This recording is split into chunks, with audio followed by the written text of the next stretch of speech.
pessoal, tudo bem com vocês? Aqui é o Luan.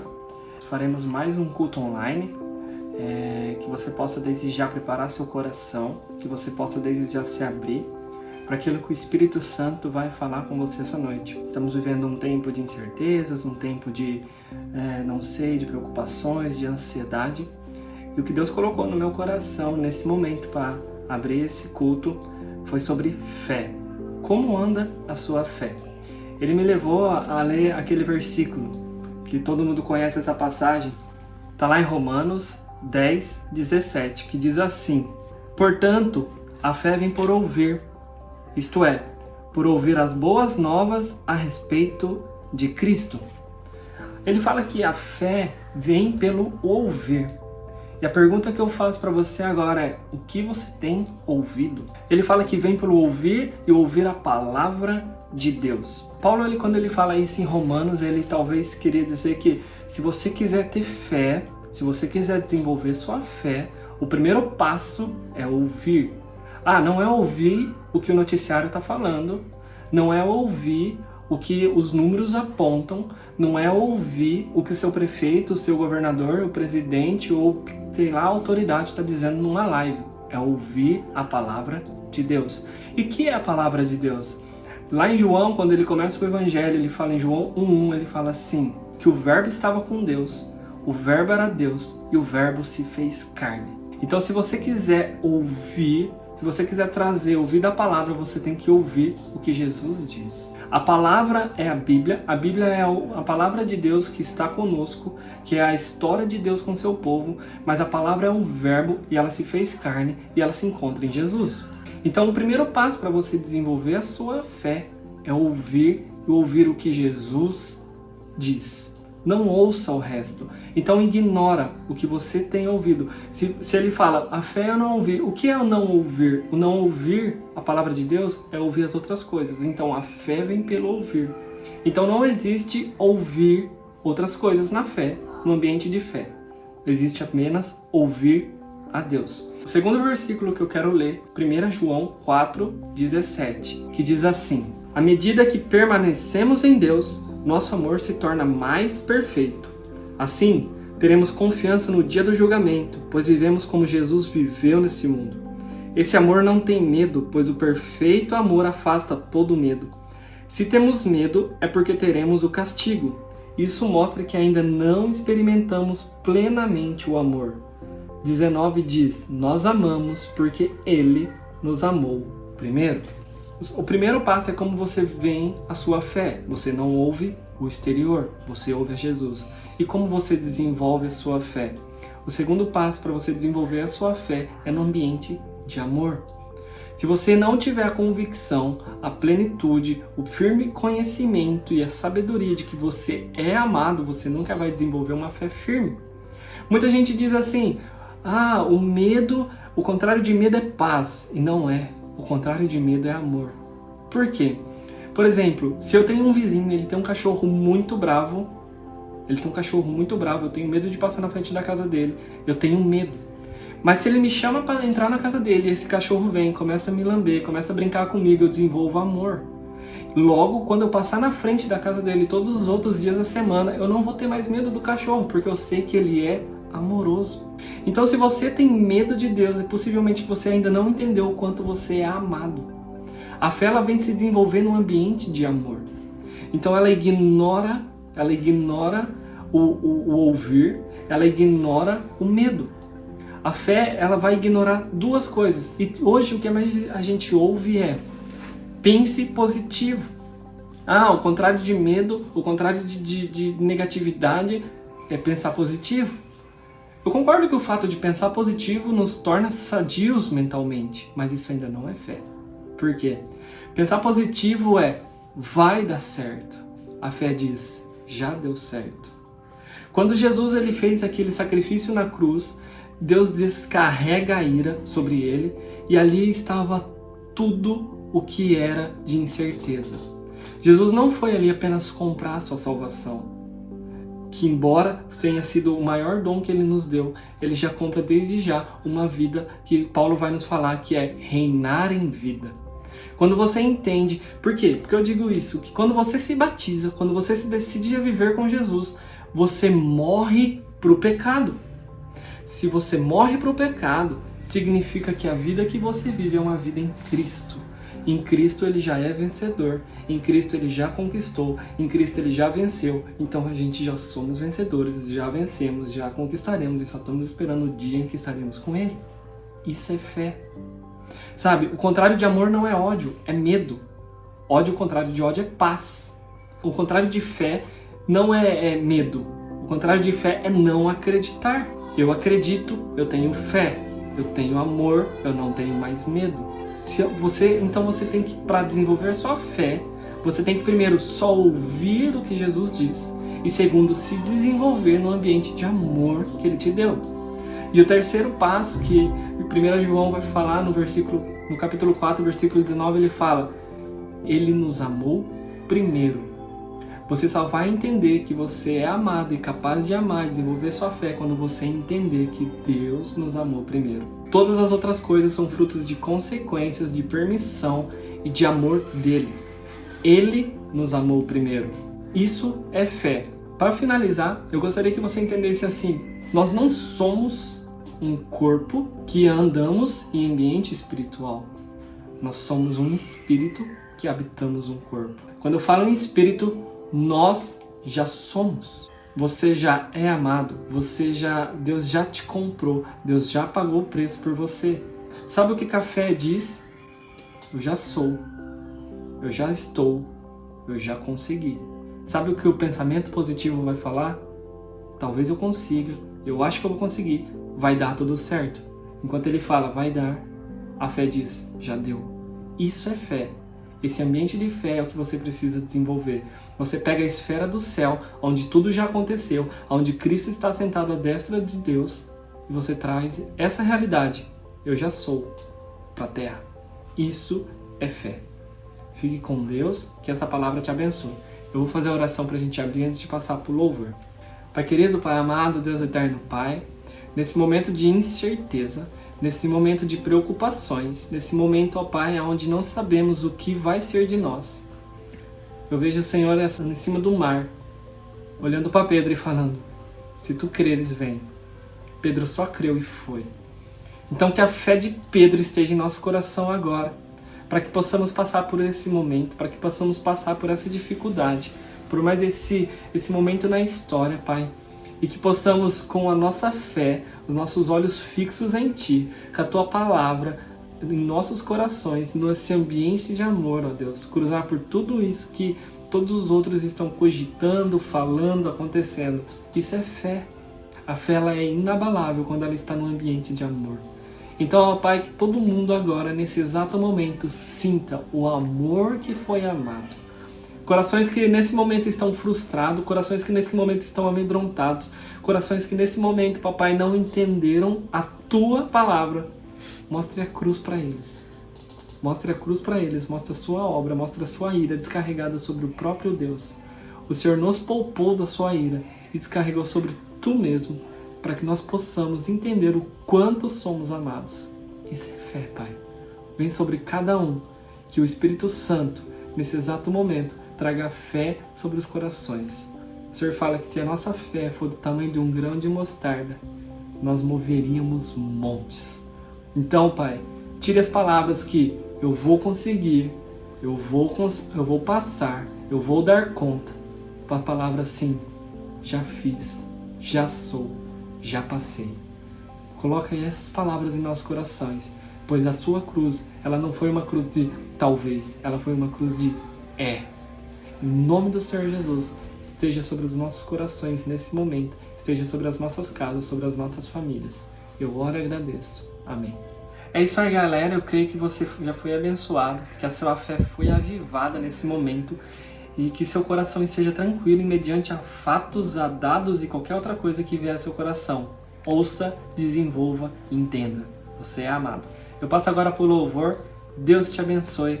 Um beijo no coração. Graça e paz, irmãos. Vamos mais uma vez adorar o Senhor com toda a nossa dedicação, com todo o nosso amor. E essa noite que você possa possa ser renovado pelo Senhor, ter suas forças renovadas, ter seu ânimo redobrado.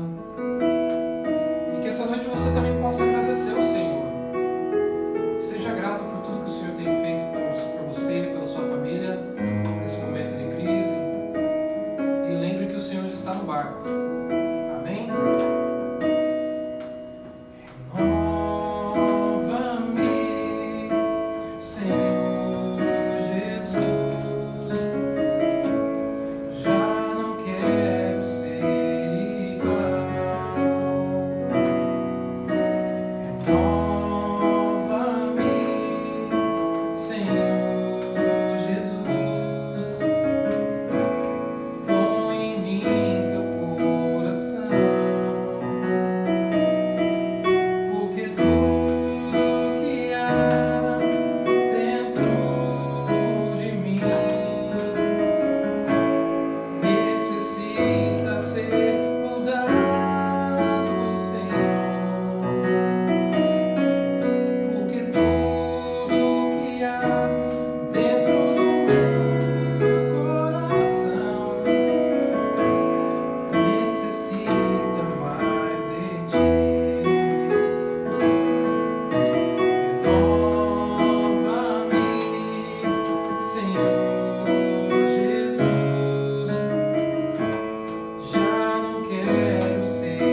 querida igreja, amados irmãos, amigos, eu gostaria de compartilhar com vocês uma mensagem de Deus muito apropriada para os dias que nós estamos vivendo.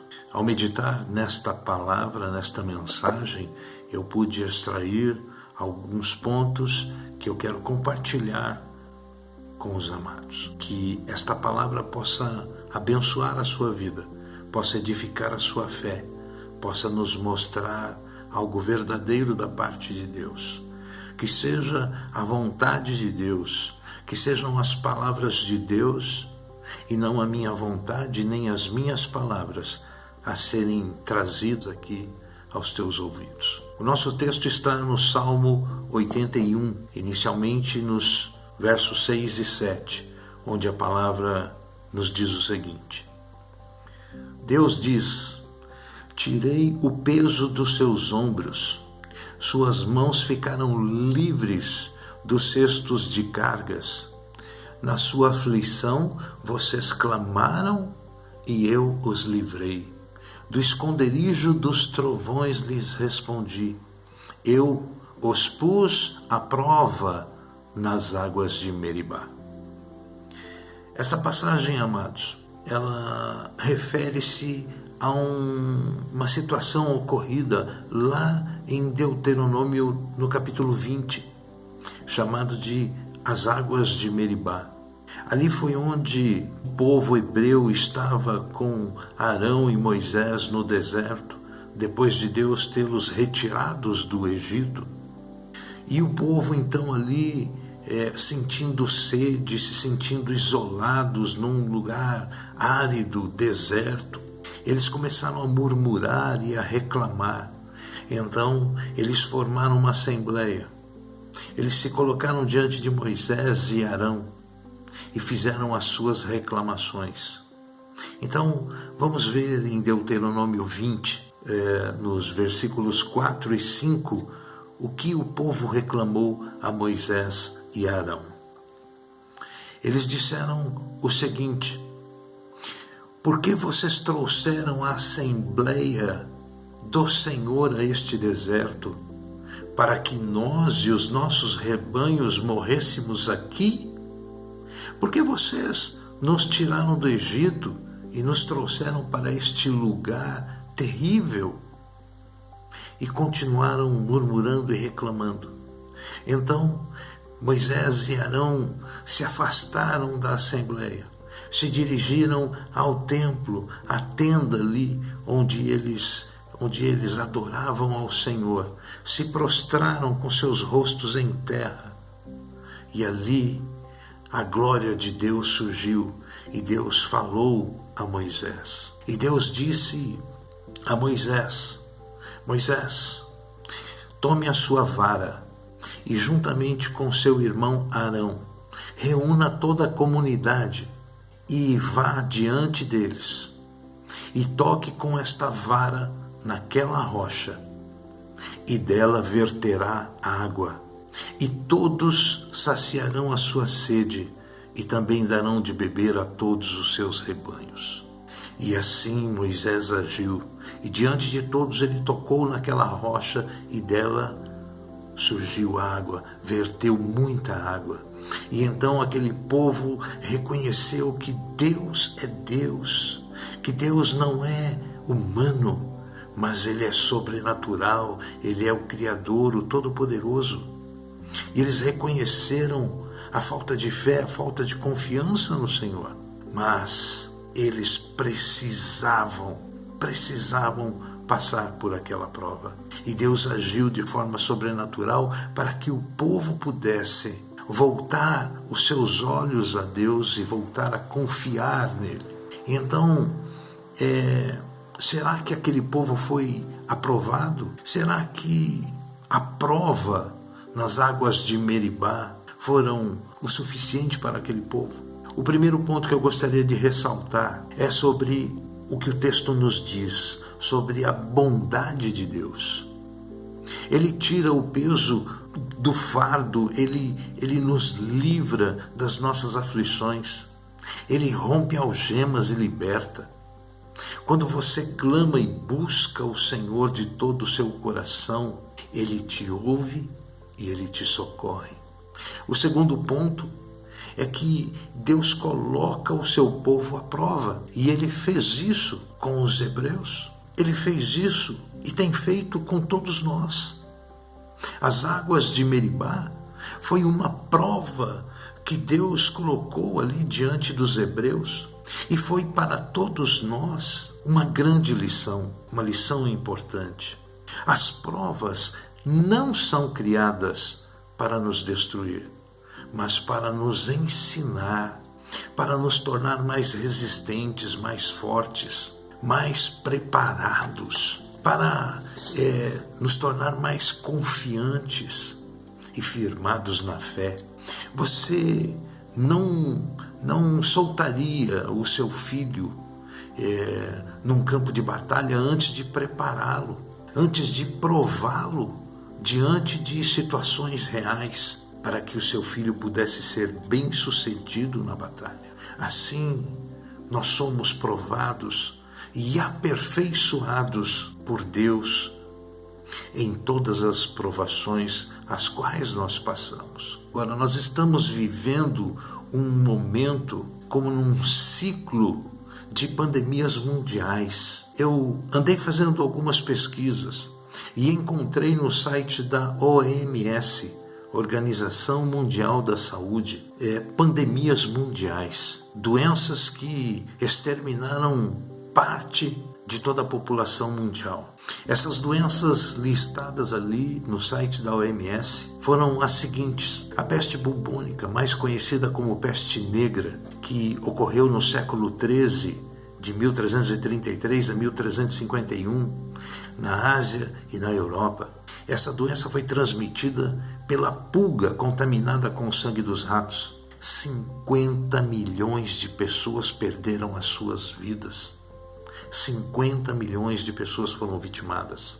A cólera, em 1817, 1824, matou centenas de milhares de pessoas, e a vacina curava apenas 50% delas. A tuberculose, em 1850, 1950, matou mais de 1 bilhão de pessoas. E apesar dos antibióticos que curam em até 6 meses, a tuberculose existe ainda hoje continua matando. A varíola, de 1896 a 1980, queridos, esta doença dizimou 300 milhões de vidas. Esta doença atormentou a humanidade por mais de 3.000 anos. Sim, isso mesmo. Ramsés II sofreu com a varíola. A rainha Maria II da Inglaterra, o rei Luís XV da França foram vitimados, contraíram esta doença e ela foi erradicada em 1980. A gripe espanhola, a influenza, foi descoberta em 1918 e até agora ela matou milhões de pessoas. E a influenza continua causando sérios problemas à população. Recebemos até hoje vacinas contra esta gripe espanhola. A tifo, que matou 3 milhões de pessoas entre 1918 e 1922, na Europa Oriental e na Rússia. E aqui novamente, olha a pulguinha do rato presente, mais uma vez, contaminada com o sangue do rato e picando as pessoas, transmitindo esta doença. A febre amarela, que nos anos 60 vitimou 30 mil pessoas. Sarampo matou 6 milhões de pessoas. Nos anos de 1960, ela foi erradicada com vacina. A malária, a partir de 1980, matou 3 milhões de pessoas. Doença transmitida por um mosquito. A AIDS, que desde 1981 matou cerca de 22 milhões de pessoas. E a AIDS não tem cura. Os médicos encontraram medicamentos que são capazes de neutralizar a multiplicação desse vírus, desta bactéria, mas não é capaz de curar. E agora, irmãos, nós temos o coronavírus, o Covid-19, que é uma mutação de um vírus conhecido há muitos anos, há muitas décadas. E segundo os nossos noticiários, ainda hoje, 25 de março de 2020, os noticiários nos informam que nós temos cerca de 120 mil pessoas infectadas no mundo todo e que no mundo todo morreram até hoje cerca de 4 mil pessoas.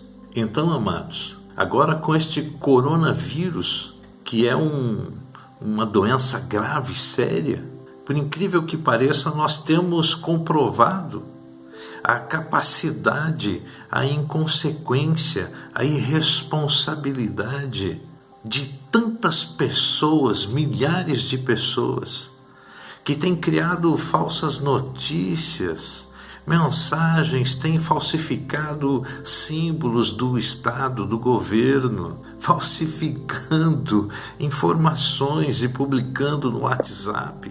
Gente, que capacidade, que talento para mentir, que coisa medonha. Mas não é o povo brasileiro que mente. Não somos nós que mentimos. Não, porque o pai da mentira é o diabo, não é mesmo? E então quem mente aqui é este aparelhinho aqui, ó, o WhatsApp. Ele tem recebido as mensagens verdadeiras que nós colocamos e aí ele converte em mentira. Mas que aparelhinho do capeta esse, hein? É o WhatsApp. Você é um menino muito mau, WhatsApp. Deixa estar. Mas vejam, as mortandades, elas sempre existiram. Portanto, tudo isso sempre fez parte da natureza, tudo isso faz parte da natureza. E nós precisamos respeitar e aprender mais e a saber viver melhor com a natureza. Nós precisamos nos relacionar de forma mais respeitosa à natureza, utilizar melhor os nossos recursos, aprimorar os nossos métodos de higiene e de saneamento. Nós precisamos promover uma vida com mais dignidade às pessoas.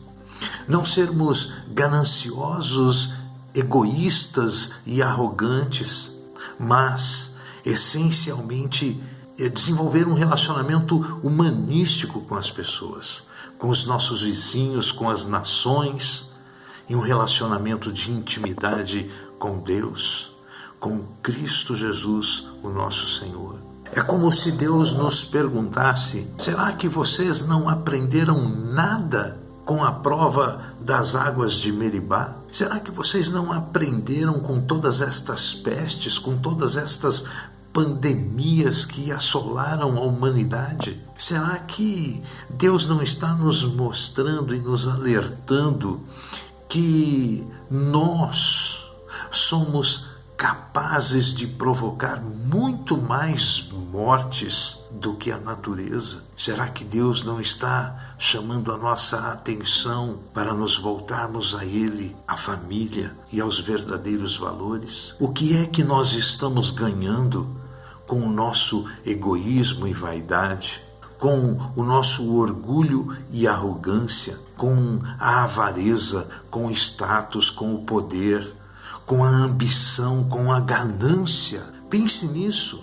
O que é que nós estamos ganhando, deteriorando, perdendo os valores e os princípios de família que Deus criou, que estão sendo substituídos por conceitos descartáveis?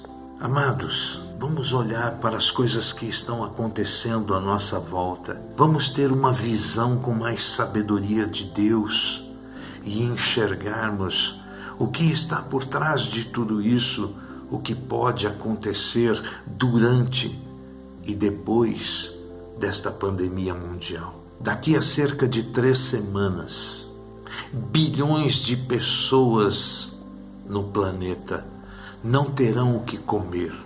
E para não morrerem e não assistirem os seus filhos morrendo de fome, então virá certamente o desespero, os saques, os roubos, as mortes, a destruição, exércitos violentos agindo na rua, reagindo a toda a truculência. A criminalidade ascenderá, tomará conta, e então haverá uma mortandade muito maior do que os mortos causados pelos vírus. Pense nisso. Centenas de milhares de empresas quebradas, desempregos em massa, suicídios, governos falidos. Amados, nós precisamos nos submeter mais a Deus em oração e clamar por sabedoria, por entendimento, por discernimento e direção. Nós precisamos buscar a Deus, que tem toda a sabedoria. Toda a sabedoria vem do Senhor. Precisamos buscá-lo enquanto há tempo, enquanto podemos. O terceiro ponto que eu gostaria de compartilhar é que nós precisamos dar ouvidos à palavra de Deus e não sair dos seus caminhos. Eu pergunto a você, por que iríamos desprezar os ensinamentos de Deus? E como poderíamos chegar no final de tudo isso? Como? Você sabe? Possivelmente, nós chegaríamos ao final de tudo isso cheios de arrependimento, cheios de dor, de remorso, por termos parado o mundo, ao invés de termos usado as experiências e os ensinamentos de Deus para mudarmos os nossos hábitos e o nosso comportamento social. Provavelmente seria este o nosso sentimento. Então, quem sabe, talvez não seja esta a solução, pararmos o mundo, mas pararmos de agir como estávamos agindo e mudarmos os nossos hábitos, mudarmos o nosso comportamento social. Sim, buscarmos a Deus, buscarmos nele a sabedoria e o entendimento, direção. E se tivermos passando por uma prova nas águas de Meribá, como você reagiria? Qual seria a sua reação? Como você passaria por este tempo? Murmurando? Reclamando? Culpando a Deus? Passando a sua quarentena toda engordando a sua pança? Assistindo e enviando, compartilhando mensagens inúteis pelo WhatsApp, pelas redes sociais? Jejue e ore. Dedique mais tempo ao Senhor, mais tempo à tua família, à tua casa. Busque a Deus, busque-o, e Ele se deixará ser encontrado. Aprenda mais sobre Jesus Cristo e conheça o seu amor. Conheça o amor que Jesus tem por você e os planos de salvação que o Senhor Jesus tem para a tua família. Amém? Muito bem, meus amados, ao meditar sobre esta palavra e conversando um pouco com a minha esposa, pensando ali no povo hebreu no deserto, reclamando por comida e por água, mas sempre recebendo de Deus as providências, eu e a minha família decidimos, de uma forma assim muito particular, nós decidimos parar de compartilhar e de assistir tantas mensagens pelo WhatsApp e pelas mídias, Facebook, para que nós pudéssemos dedicar mais tempo uns aos outros e buscar no Senhor, na leitura das Escrituras, a sabedoria, os bons ensinamentos, aquilo que realmente vai nos ajudar a vencer esta batalha pela fé, pelo poder, pela autoridade de Deus sobre as nossas vidas. Então nós decidimos minimizar o nosso tempo através das mídias e do WhatsApp. E mais. Não somente deixar de compartilhar essas bobagens. Não que a gente vá parar de se divertir e de ver uma coisa ou outra, mas existe um grande exagero nisso. Há um grandíssimo exagero. E nós decidimos também, amados, nós decidimos não fazer reposição na nossa despensa. Saibam, nós não fizemos aqui uma compra, estoques para 3 meses, não, nem para 2 meses. Nós temos a nossa compra normal, feita no mercado.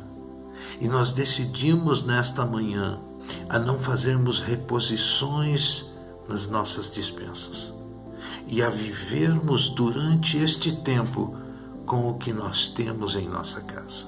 Se acabar a farinha de mandioca, comemos a farinha de milho. Se acabar o arroz, comemos o feijão. Se acabar o feijão, nós comeremos biscoito, nós comeremos pão. Se acabar a carne, partimos para o ovo, a salada ou o que nós tivermos. Mas eu sei e confio que nesta casa, na casa daquele que crê, na casa daquele que serve ao Senhor, que procura praticar os seus ensinamentos, não faltará o alimento. Deus não permitirá que haja necessidade, mas Ele irá suprir a todos aqueles que têm fome. Pois a palavra nos diz: abra a sua boca e o alimentarei.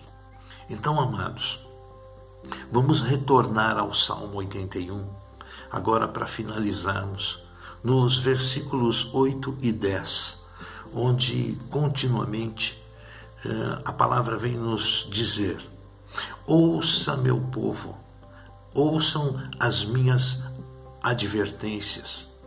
Se tão somente você me escutasse, ó Israel.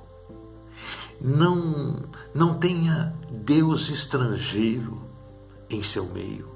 Não se incline perante nenhum Deus estranho. Eu sou o Senhor, seu Deus, que o tirei das terras do Egito.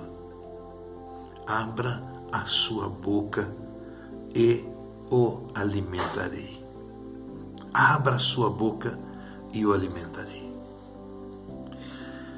O quarto ponto: o lugar de Deus em sua vida deve ser reservado e dedicado somente a Ele, somente a Deus. Ele é o Deus verdadeiro. Deus está te advertindo, meu irmão e minha irmã, meus amigos, e chamando a sua atenção para que o ouça com atenção. Não encha o espaço de Deus com as coisas deste mundo, com as coisas que não têm valor. Não ocupe o espaço de Deus com coisas que não vão te acrescentar nada, não vão fazer você evoluir, não vão fazer você encontrar fé, paz, verdadeira paz. Coisas que não vão te fazer encontrar a verdadeira alegria, prazer na vida e uma vida em abundância como Jesus nos prometeu. Se você não tiver lugar para Deus na sua vida e no seu coração, se você não for fiel e leal a Deus, como você espera que Deus seja fiel e comprometido com você? Como você espera que Deus te atenda, te socorra, te abençoe? Como que você quer que Deus seja contigo se você não é com Ele? Deus tirou aquele povo das terras do Egito, do jugo do faraó. Mas Jesus Cristo, nosso Senhor, aleluia, Este tirou a humanidade do jugo de Satanás. Jesus Cristo, Ele tirou o peso da culpa, da morte. Ele nos tirou a condenação pelos nossos pecados.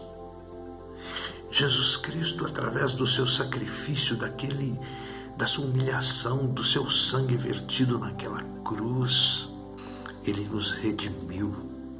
Ele rompeu as barreiras do pecado, do inferno, e retirou as algemas, retirou as amarras, e quebrou, arrebentou as cadeias que nos aprisionavam, para trazer para mim e para você uma vida e vida em abundância, para nos mostrar o verdadeiro caminho da salvação. Jesus Cristo é o Senhor. E ele disse em João 14:6, eu sou o caminho, a verdade e a vida, e ninguém vem ao Pai senão por mim. Amém? Glória a Deus. Guarde esta palavra, meus queridos irmãos e amigos. Guarde esta palavra, medite sobre ela.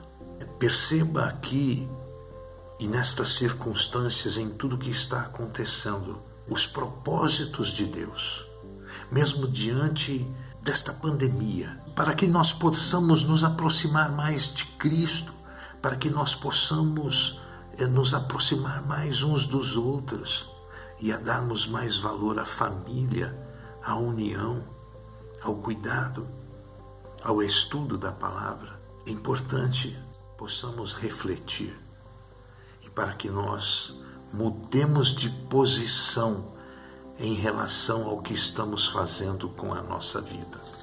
Mude de posição ao que está fazendo em relação à sua vida. Amém? Eu gostaria neste momento de encerrar com uma oração. Por isso quero pedir aos amados, coloque sua mão em seu coração e receba esta oração de fé. Querido Deus, amado Pai, eu quero vos agradecer, Senhor, pela Tua palavra. Quero agradecer, ó Deus, pela Tua presença, pela presença do Espírito Santo em nossas vidas.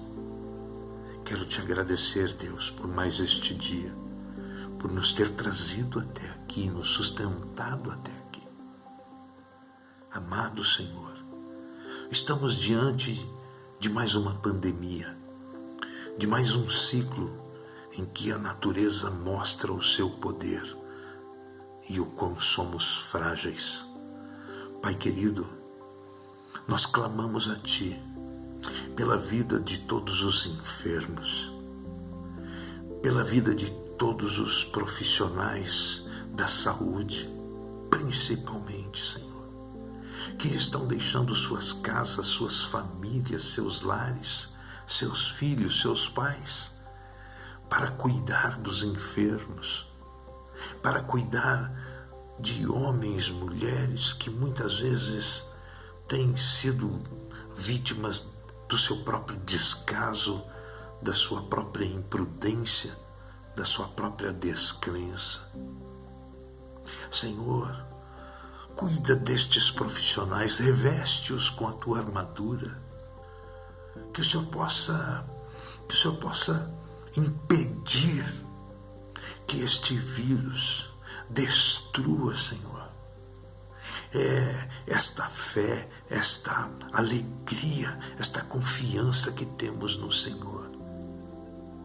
Que todos estes profissionais que estão ligados à segurança, os policiais, os bombeiros e todos que estão trabalhando, produzindo alimento, produtores, agricultores, que o Senhor os abençoe e os proteja, que o Senhor imunize todos eles, para que possam sobreviver a esta fase, a este tempo de doenças.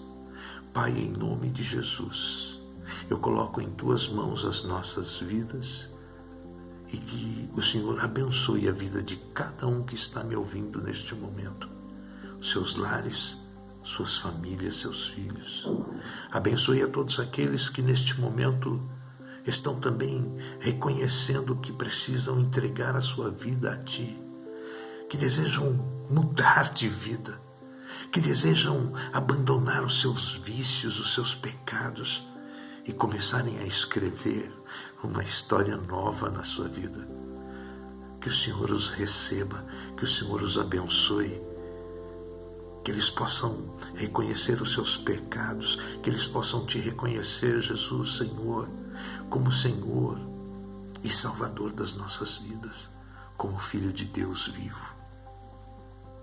Em nome do Pai, do Filho e do Espírito Santo, eu vos abençoo e que desde agora e para sempre a graça e o poder do nosso Senhor Jesus seja sobre as nossas vidas.